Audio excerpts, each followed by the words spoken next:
बरखा और मोनू की अभी अभी लव मैरिज हुई थी और दोनों बड़ा खर्चा करके शहर में नया फ्लैट लेकर रहने आए थे। वो अपनी जिंदगी की एक नई शुरुआत कर रहे थे।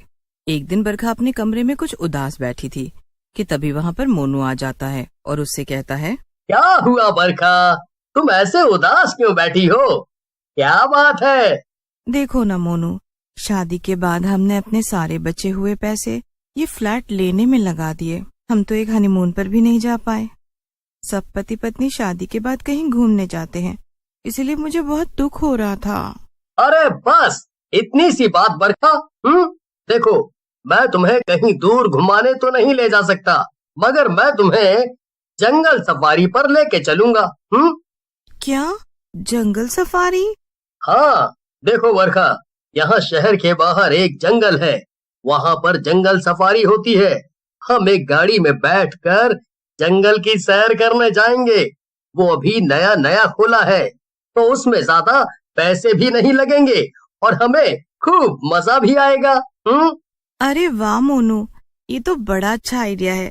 फिर हम अगले ही हफ्ते वहाँ चलेंगे। तब तुम्हारी ऑफिस की भी छुट्टी होगी ना? फिर क्या था, अगले हफ्ते ही बरखा और मोनू तैयार होकर जंगल सफारी के लिए निकल जाते हैं। वहाँ उनके साथ कुछ लोग भी थे जो जंगल सफारी का मजा लेने आए थे। बरखा और मोनू उन दोनों के साथ एक जीप में बैठ जाते हैं और उनके साथ एक गाइड भी था। जंगल में काफी घूमने के बाद गाइड जीप को जंगल के एक हिस्से में रुकवा देता है और सबसे कहता है, अब आप लोग यहाँ आसपास घूम सकते हैं, लेकिन ध्यान रखिएगा, जंगल के ज्यादा अंदर मत जाइएगा और आधे घंटे में यहीं वापस आ जाना। और हाँ, अगर आपको कोई गुफा दिखे तो उसके अंदर बिल्कुल भी मत जाइएगा। इसके बाद गाइड अपने काम में लग जाता है और सब लोग जंगल में घूमने लगते हैं। मोनू, चलो ना, हम लोग उस तरफ चलते हैं, उधर काफी हरियाली नजर आ रही है। बरखा और मोनू जंगल में घूमने लगते हैं, लेकिन तभी उन्हें पत्थरों से बनी एक गुफा दिखाई देती है। अरे वाह मोनू, ये गुफा तो देखने में कितनी सुंदर लग रही है। चलो हम अंदर चलकर देखते हैं। क्या? पर बरखा, अगर अंदर शेर हुआ तो? मैंने सुना है जंगल में शेर ऐसी ही गुफाओं में रहते हैं। और वैसे भी तुम्हें याद नहीं क्या, हमारे गाइड ने मना किया था किसी भी गुफा में जाने से। अरे क्या तुम भी मोनू, कैसी अजीब बातें करते हो। गाइड तो कुछ भी कहता है, मुझे नहीं पता था कि तुम इतने डरपोक हो। चलो ना मेरे साथ। बरखा मोनू को खींचते हुए गुफा के एकदम बाहर तक ले जाती है, लेकिन मोनू उसे रोकता हुआ कहता है, नहीं नहीं नहीं, मैं इससे ज्यादा अंदर नहीं जाऊंगा बरखा। और तुम भला मुझे डरपोक कैसे कह सकती हो? अब तुम ही बताओ, अगर यहाँ गुफा के अंदर शेर हुआ तो कौन ही इंसान होगा जो शेर से लड़ पाएगा?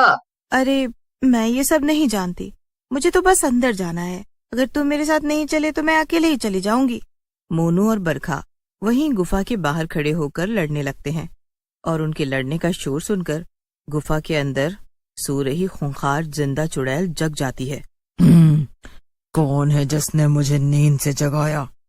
आज तो उसकी खैर नहीं, अभी जाकर देखती हूँ मैं। चुड़ैल अपने बिस्तर से उठ जाती है और बाहर जाकर देखती है, बाहर मोनू और बरखा अभी भी आपस में लड़ रहे थे। चुड़ैल जोर से गुर्राती है, तुम्हारी इतनी हिम्मत, तुमने मुझे नींद से जगाया? चुड़ैल, बरखा चुड़ैल। बरखा का मुंह मोनू की तरफ था, इसीलिए वो चुड़ैल को नहीं देख पाती है। क्या तुमने मुझे चुड़ैल कहा? तुम्हारी इतनी हिम्मत? लेकिन बरखा पीछे देखती इससे पहले ही चुड़ैल बरखा के बाल पकड़कर उसे खींचते हुए गुफा के अंदर ले जाती है। मोनू डर के मारे वहाँ ही खड़ा का खड़ा रह जाता है। तभी वहाँ पर वो गाइड आ जाता है और मोनू से कहता है, अरे मोनू भैया, यहाँ क्यों खड़े हो? मैंने सबको कहा था कि आधे घंटे में जीप के पास ही मिलना, और आप यहाँ क्यों आए? ये गुफा भूतिया है, मैंने मना भी किया था ना कि गुफा में मत जाना। गाइड भैया, वो गुफा। हाँ, क्या हुआ? वो गुफा में से एक चुड़ैल निकल कर आई और मेरी बरखा को अंदर खींच कर ले गई। अब मैं क्या? हे भगवान, जिसका डर था वही हुआ। मैंने तो पहले ही गहरे जंगल में आने से मना किया था। अब चलो यहाँ से, वरना वो चुड़ैल फिर से आ जाएगी और तुम्हें भी अपने साथ ले जाएगी। ये तुम कैसी बातें कर रहे हो गाइड भैया? मैं अपनी बरखा को छोड़कर कहाँ जाऊंगा? अगर वो ही मेरी जिंदगी में नहीं रहेगी तो मैं जी कर क्या करूंगा? मैं जा रहा हूँ गुफा के अंदर अपनी बरखा को बचाने। गाइड मोनू को बहुत रोकता है, मगर फिर भी मोनू डरते डरते गुफा के अंदर चला जाता है। गुफा के अंदर जाते ही मोनू एक बड़े पत्थर के पीछे छिपकर चुड़ैल को देखने लगता है। अंदर का नजारा देखकर मोनू के पैरों तले जमीन खिसक जाती है। चुड़ैल ने एक तरफ बरखा को अपने पत्थर के बिस्तर पर बांधकर लिटा रखा था और दूसरी तरफ चूल्हे पर बहुत बड़ा बर्तन चढ़ा रखा था। आखिरकार अब मैं वापस अपने शरीर में जा सकूंगी और जिंदा हो सकूंगी। अब मैं बहुत जीली चुड़ैल बनकर। अरे, ये चुड़ैल क्या बोल रही है? ये जिंदा कैसे हो सकती है?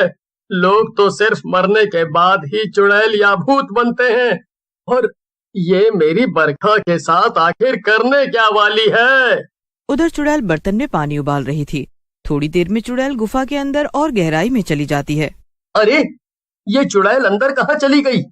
बरखा, बरखा, इधर देखो, पत्थर के पीछे। मैं तुम्हें बचाने आया हूँ। मोनू को देखकर बरखा ने चैन की सांस ली, मगर मोनू बरखा से कुछ और कहता इससे पहले ही चुड़ैल वापस आ जाती है। और इस बार वो अकेले नहीं आई थी, बल्कि एक लाश को अपने साथ लेकर आई थी। असल में वो कोई लाश भी नहीं, बल्कि एक औरत का शरीर था। हे भगवान, एक और औरत, मगर ये तो जिंदा लगती है। क्या ये चुड़ैल इसको भी मेरी बरखा के साथ मारने का सोच रही है? लेकिन जब मोनू ध्यान से देखता है तब उसे पता चलता है कि जिस औरत को चुड़ैल घसीट कर लाई थी वो कोई और नहीं बल्कि चुड़ैल खुद ही थी। वो चुड़ैल का ही शरीर था और उसने वही सेम कपड़े पहन रखे थे जो कि चुड़ैल ने पहन रखे थे। तभी चुड़ैल अपनी डरावनी हंसी हंसने लगती है। चलो अब शुरू करती हूँ। पहले इस औरत को काट कर इस पानी में उबालूंगी और फिर इसका सूप बनाकर अपने शरीर को पिलाऊंगी और फिर मैं जिंदा हो जाऊंगी।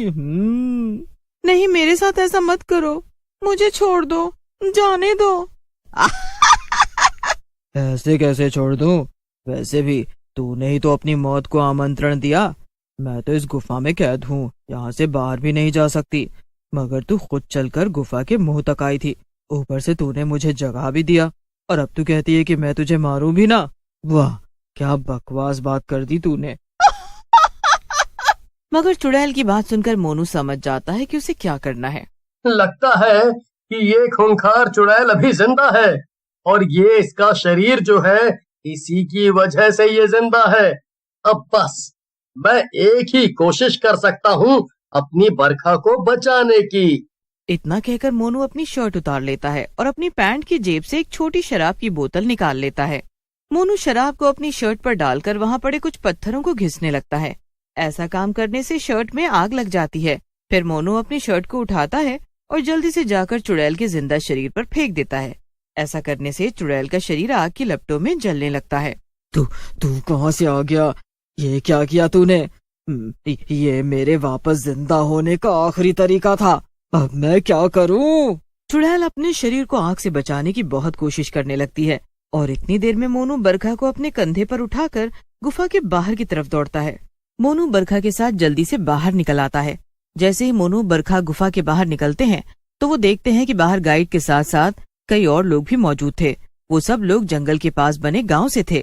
सभी गांव वाले मिलकर गुफा का दरवाजा बंद कर देते हैं और गांव की एक औरत मोनू और बरखा को बताती है, असल में वो चुड़ैल ऐसी होने से पहले हमारे ही गांव में रहती थी और काला जादू किया करती थी। हाँ, फिर एक दिन उसने एक पंडित बाबा के बेटे को ही मारकर उसकी बलि चढ़ा दी। बाबा को इतना गुस्सा आया कि उन्होंने उस औरत के शरीर से उसकी आत्मा बाहर निकाल दी और दोनों को ही इस गुफा में कैद कर दिया।